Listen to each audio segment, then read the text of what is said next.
Hello students, तो चलिए इस क्वेश्चन को समझते हैं और सॉल्व करने की कोशिश करते हैं। जैसा कि आप देख रहे हैं, क्वेश्चन नंबर 24 का पार्ट है और क्वेश्चन नंबर 24 आपका ये है।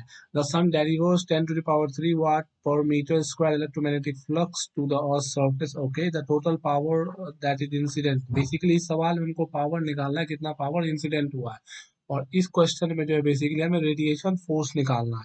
तो जो पावर निकलता है हमारे पास यहाँ से, पावर होता है एस यानी कि पॉइंटिंग वेक्टर, एस यानी पॉइंटिंग वेक्टर अपॉन सी।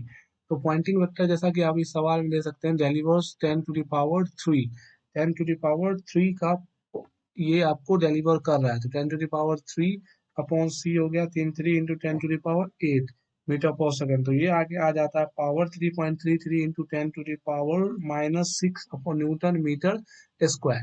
तो जब हम लोग, सॉरी पावर बोल रहा हूँ मैं बार बार, प्रेशर है ये, प्रेशर।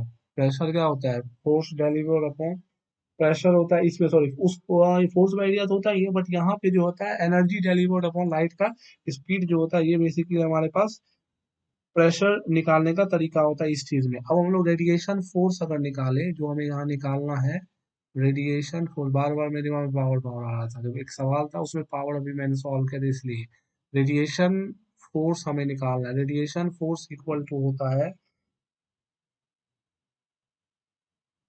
कितना डायमेंशन पे निकालना है आपको, डायमेंशन यहाँ पे दिया हुआ है 80 इंटू 20। तो पावर इंटू डायमेंशन होता है, power into dimension, power into dimension निकालेंगे। पावर कितना निकला बेसिकली 3.33 इंटू 10⁻⁻6 इंटू 8 इंटू 20। तो ये अराउंड आपका आ जाता है 5.33 इंटू 10⁻⁻4 न्यूटन। तो ये आपका क्या हो गया, रेडिएशन फोर्स, जो कि पावर इंटू, सॉरी पावर, यार पावर नहीं, pressure into dimension, pressure into dimension यानी एरिया। फोर्स इक्वल्स टू क्या होता है, प्रेशर इंटू एरिया।